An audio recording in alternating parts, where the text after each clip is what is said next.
कर्मकांड कौन करते हैं? कर्मकांड करते हैं जिनके हाथ में प्रतिष्ठा करवानी है। आज ऐसे ऐसे जो देवता हम जानते हैं, मंदिर बने हुए हैं, उनके प्राण प्रतिष्ठा होती है। तो वैदिक रूप से शंकराचार्य जी ने जब ये उपदेश दिया, अद्वैत का जो उन्होंने प्रतिपादन किया, अद्वैत की भावना, तो द्वैत तो उसके साथ जुड़ा हुआ है। द्वैत और अद्वैत के बारे में अगर आप देखेंगे वेदांत, तो इससे उच्च कक्षा का आध्यात्मिक मूल्य कहीं हो ही नहीं सकता। इससे उच्च कक्षा और कहाँ जाओगे आप? उन्होंने द्वैत और अद्वैत को बता दिया। तो एक है और एक दो है, सीधा हम कह देते ना दो, तो उन्होंने तो दो नहीं कहा, एक द्वैत और अद्वैत के दो नहीं है, एक है। लेकिन दो तो होता है, तभी हम कहते हैं दो नहीं है। उनका बोलने का आप देखो कि वो क्या कहना चाह रहे हैं। तो जब तक आप हो तो द्वैत है, और जब आप नहीं है तो एक ही परमात्मा है। नहीं है तो ये नहीं, आप खो गए, उसी में खो गए, उसी में विलीन हो गए। तो उन्होंने ये नहीं कहा कि भाई मैं हूं और परमात्मा, तो तब माने जाएंगे दो, आप अपने आप को अलग गिन रहे हो। तो वो कह रहे अद्वैत, अद्वैत का जो प्रतिपादन उन्होंने किया इतना इतना उच्च कक्षा का, और दो को उन्होंने दो नहीं कहा। द्वैत और अद्वैत, इन शब्दों को गहराई से समझने की आवश्यकता है। और उन्होंने इसका प्रतिपादन किया और पूरे भारतवर्ष में घूम के अपने विचारों को रखा, लेकिन फिर भी वो समझ गए, पूरे भारतवर्ष में विचरण किया और समझ गए कि अपनी संस्कृति के, अपने सनातन धर्म के मानने वाले लोग जो है ना, मूर्ति पूजा किए बिना नहीं रह सकते। अंदर से है। तो पंचदेव उपासना का भी फिर उन्होंने विधान रख दिया, विधान रखा कि तुम पूजा किए बिना मानोगे नहीं, इसलिए अद्वैत की भावना जो है ना वो समझनी, और उसको स्वीकार करना, अंगीकार करना, ग्रहण करना, और उसके अनुसार जीवन को व्यतीत करना। अच्छों को समझ में नहीं आता है, तो पूजा ही करनी है तो पंचदेव उपासना, जिसमें शिव परिवार आ गए, शिव है, गणेश जी है, पार्वती जी है, सूर्य और विष्णु भगवान। तो ये पंचदेव में से आप किसी को भी प्रमुख मान के आप पूजा कर ले, तो पूजा का विधान दे दिया। तो पंचदेव हो गए, संस्कृति में आ गए पंच।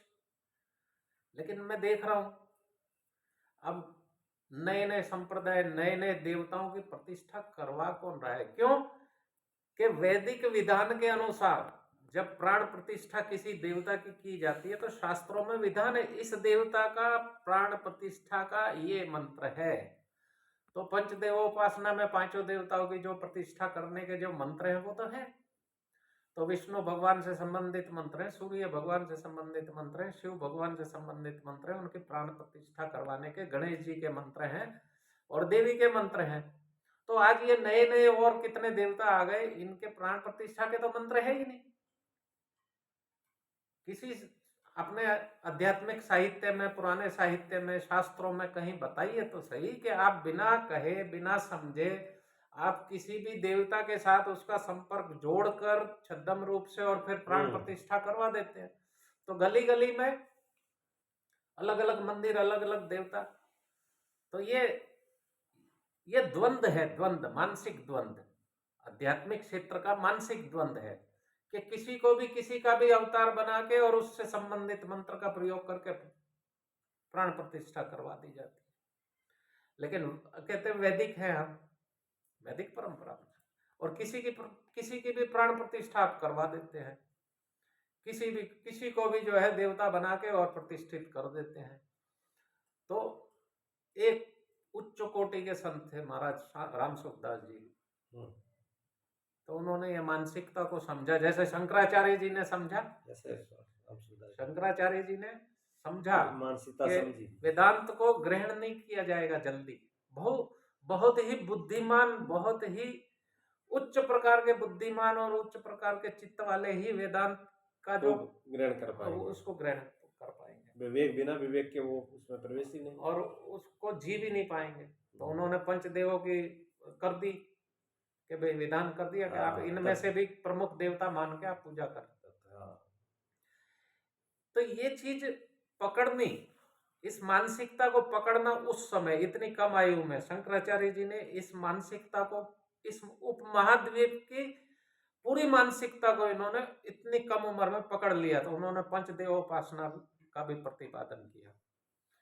यही समस्या स्वामी रामसुखदास जी ने भी, समझी। क्योंकि इस प्रकार का जीवन जीते हुए भौतिक रूप से लोगों के उपदेश देते हुए और धर्म का प्रचार करते हुए ये समझना और इसको जीना, इस सिद्धांत को फिर जीना, क्योंकि ये मानसिकता जो है ना अपनी, ये उन्होंने पकड़ के वो समझ गए कि भाई अब हम हैं तो हम बल कर सकते हैं कि नहीं नहीं ये मत करो, उपदेश दे सकते हैं कि ये करो ये करो ये करो। लेकिन बाद में तो ये लोग जो है ना, लोगों का प्रवाह ये उसी में चलता रहता है। आगे कोई प्रतिष्ठित व्यक्ति अगर चलने लगा उस चीज को पकड़ के, तो पीछे पीछे सभी चल देते हैं, वो सोचते ही नहीं कुछ, सोचते नहीं, वो शरण करते हैं। इसलिए महाराज जी ने कभी फोटो नहीं खिंचवाया, स्वामी जी ने कभी फोटो नहीं खिंचवाया, क्योंकि ये लोगों की मानसिकता है इस उपमहाद्वीप के पूजा करना। हाँ, पाठ उसी करना। को तो पकड़ कहेंगे लेंगे। मेरा भी पूजा पाठ करेंगे ये लोग, उंगली को इशारा किया जाता है इसलिए तो उन्होंने उंगली भी कभी पकड़ेंगे। फोटो नहीं खिंचवाया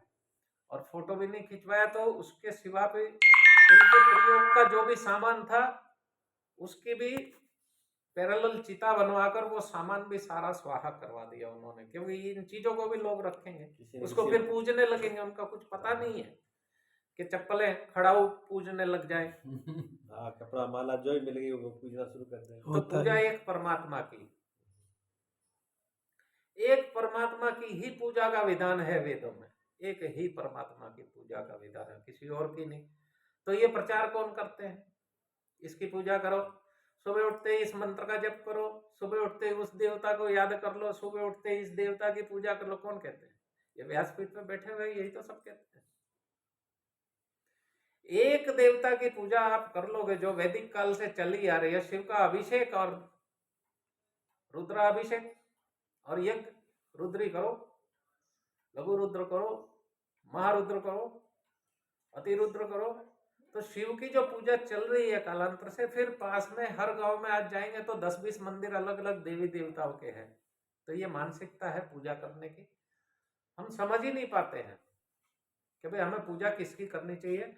आज हजारों वर्ष व्यतीत हो गए, इतना इतना धर्म प्रचार हुआ, लाखों प्रचारकों ने धर्म प्रचार किया, लाखों ऋषि मुनियों ने धर्म प्रचार किया, इतना बड़ा साहित्य छोड़ दिया, फिर भी आज हम एक निष्ठ नहीं है।